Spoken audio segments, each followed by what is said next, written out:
Nakita ko ang lihim na laboratorio. Tingnan natin kung anong mga misteryo ang meron dito. Ay Diyos ko, maalamat ito. Ay, Siya ay maalamat.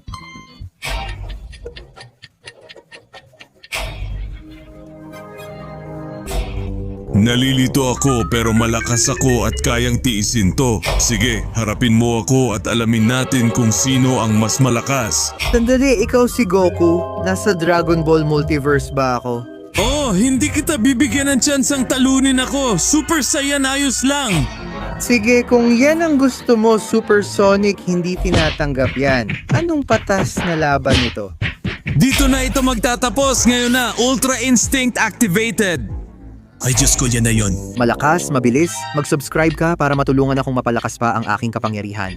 Hindi rin ako magpapahuli. Oo, si Goku at Sonic na. Oo, kahit na. Ang laban ay masigit pa. Mas malakas. Di ko alam kung kaya naming dalawa. Sige, tapusin na natin. Kamehameha, kaya ko rin gawin ang mga ataking yon. Goku, tanggapin mo yan. Sumasabog na ang mundo. Sobrang lakas natin na tabla lang ito. Wala namang nanalo pero kahit papaano may nakuha akong mabuting kaibigan. Oo,